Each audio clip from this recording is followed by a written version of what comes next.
পরে খবরের নজর সুন্দরবনে কেটে সাফ ম্যানগ্রোভ এবং ঝাউ গাছ কাটার অভিযোগ।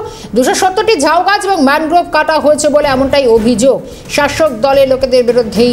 তবে চাঞ্চল্য ছড়িয়েছে পাথর প্রতিমার গোবর্ধনপুরে। একবার ছবি দেখাবো। গাছগুলি প্রায় 2019-এর সেই সময় আয়লার সময় লাগানো হয়েছিল।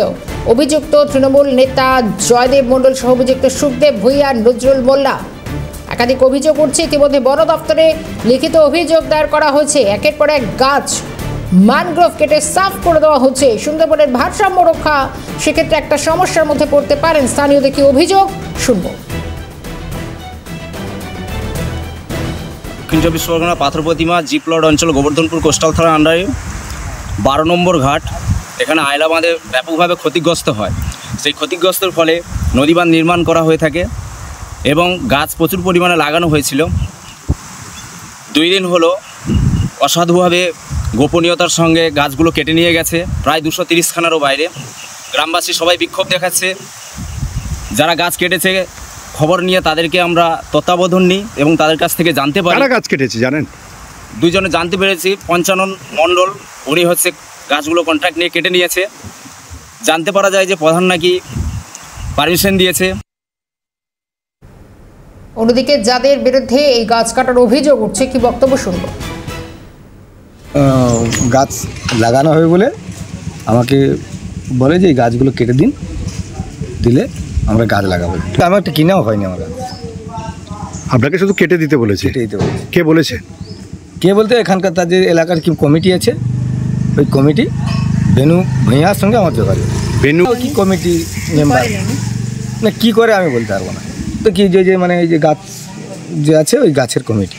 আচ্ছা, কতগুলো গাছ হবে? গাছ ওই যেগুলো ভাঙার ওই কাজ করে মানে পোড়া গাছ করে 182 পিস গাছ কাটা হয়েছে।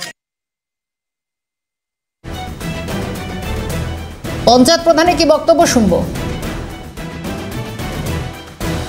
জানিয়ে সেরকম জানানো হয়নি, বা এমনি যেটা বলেছিল যে এটা শুকনো গাছ টাছ কাটা হবে এরকমভাবে বলেছিল। এমনিতে কিছু আর বলা হয়। এতগুলো গাছ কেটেছে না, আমিও জানিনি। আর কাটার সময় আমি ছিলাম না, আছে জানি।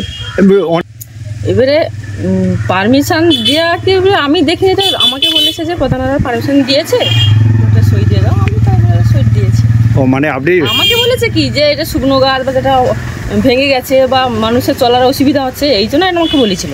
এই জন্য তো ঠিক আছে, এইটা কাটলে কোনো অসুবিধা নেই। এই জন্য তারপরে কি বুঝলেন 230টা তো গাছ কেটেছে। দেখছি যে এটা পুরো গাছ কেটে দেবো সবাই বলছে। আমি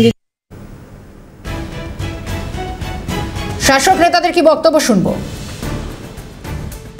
তো কর্নার থেকে আমার কাছে খবরটা এসেছে, আমি তো সঠিক ব্যাপারটা এখন আমি জানতে পারিনি।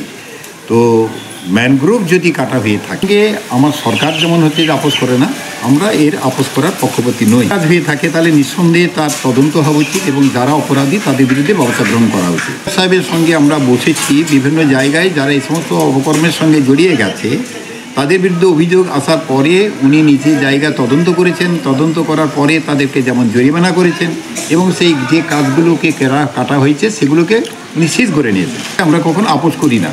ফলে এখানে কতগুলো গাছ কাটা হয়েছে, কী গাছ কী ব্যাপার আমার তো ডিটেলস জানা নেই। অতএব আইনি পদ্ধতিতে কেউ যেতে পারে, তাতে কোনো অসুবিধা কিছু নেই। কিন্তু আমরা মনে করছি যে এই প্রবণতাটাকে পরিবর্তন করা দরকার।